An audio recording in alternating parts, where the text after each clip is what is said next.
Okey, baik pelajar, kita akan pergi ke India. Okey, di bandar Kolkata ataupun Calcutta dulu, dikenal sebagai Calcutta. Dan dalam bandar ini berlaku satu persidangan, dua persidangan yang penting yang dianjurkan oleh Gerakan Komunis Antarabangsa. Dan ia diadakan pada bulan Februari dan bulan Mac. PKM, iaitu Parti Komunis Malaya, turut menghantar wakil ke persidangan tersebut. Para peserta persidangan tersebut diseru ataupun digesa supaya memperhebat perjuangan menentang kuasa imperialis di setiap negara Asia.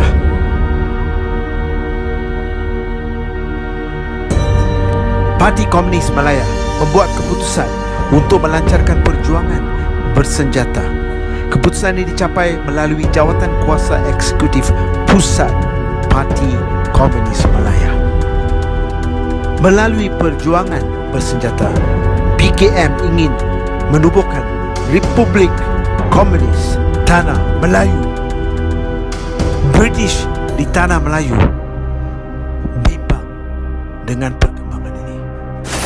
Perjuangan bersenjata merupakan satu perjuangan yang akan merugikan kedua-dua pihak. PKM tidak berundur ke belakang dan meneruskan perjuangan mereka. Ini menyebabkan British mengisytiharkan darurat. Kalau mengikut kronologi, terdapat beberapa pembunuhan yang telah menyebabkan British mengisytiharkan darurat. Pada mulanya, undang-undang darurat dikenakan di kawasan setempat sahaja, iaitu di kawasan Perak, Johor. Kemudian, pada bulan Jun 1998, undang-undang ini dikuatkuasakan ke seluruh tanah Melayu.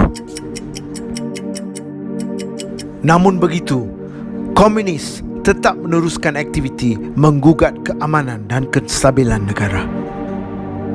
Dengan mencetuskan huru-hara, pihak komunis berharapan penduduk akan hilang keyakinan terhadap British.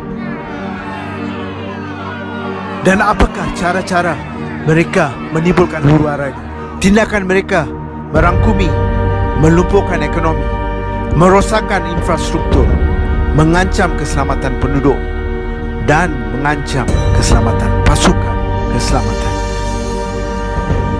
Cara mereka melumpuhkan ekonomi. Lombong Biji Timah dan ladang getah menjadi sasaran utama. Sebanyak 80 lombong biji timah antara tahun 1948 hingga 56 diserang di Perak, Selangor dan Negeri Sembilan.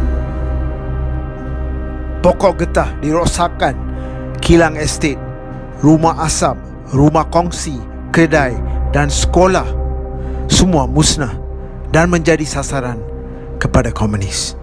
Malah mereka membunuh pekerja lombong dan ladang getah menderita. Selain mengganggu kerja harian, nyawa mereka turut terancam. Komunis menjalankan pelbagai kegiatan sabotaj terhadap kemudahan asas, terutama sekali sistem pengangkutan dan perhubungan. Mengebom, merosakkan dan mengalihkan landasan kereta api merupakan salah satu taktik dari mereka. Dan kenderaan yang melalui jalan raya pula ditembak dan dibakar. Selain daripada itu, kemudahan telefon dan telegraf juga dirosakkan. Mereka juga merosakkan paip air. Pekerja awam yang ditugaskan untuk membaiki jalan raya juga diserang. Kerana ini menjejaskan kehidupan harian penduduk tempatan kerana infrastruktur tidak dapat diselenggara dengan baik. Kini, rakyat juga menjadi mangsa kepada perjuangan komunis. Pelbagai tindakan kejam dilakukan ke atas rakyat Tanah Melayu.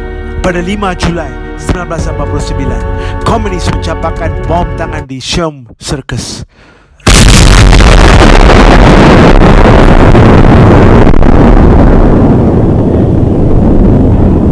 Statistik yang diperoleh dari arsip negara dan juga buku sejarah menunjukkan kesengsaraan yang dilalui oleh rakyat, bilangan rakyat yang menjadi mangsa kepada perjuangan komunis di tanah Melayu. PKM seterusnya menyiasarkan pasukan keselamatan dan menyerang balai polis. Ia dilakukan untuk mencetuskan keadaan huru-hara dan menunjukkan ketidakupayaan kerajaan untuk melindungi keselamatan penduduk. Statistik ini menunjukkan anggota keselamatan yang terkorban dan tercedera pada tahun 1948 hingga 1960. Walaupun komunis mencuba pelbagai cara untuk mendapatkan dan mewujudkan kerajaan Republik Komunis di tanah Melayu, tetapi tindakan pasukan keselamatan iaitu kerjasama antara kerajaan dan rakyat menyebabkan ancaman komunis ini akhirnya dapat ditewaskan. Wahai pelajar, untuk seketika renungkan, dalam dunia yang kita ingatkan nama ahli-ahli politik, berapa ramai di antara kita yang ingatkan nama-nama ahli pasukan keselamatan yang mengorbankan diri mereka untuk keselamatan anda.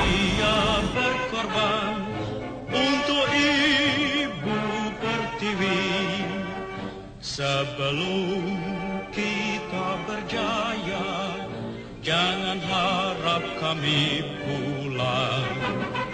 Inilah sumpah pendekar kita menuju medan bakti. Andai kata kami gugur semua, taburlah bunga di atas pusara. Kami mohon doa Malaysia berjaya. Semboyan telah berbunyi menuju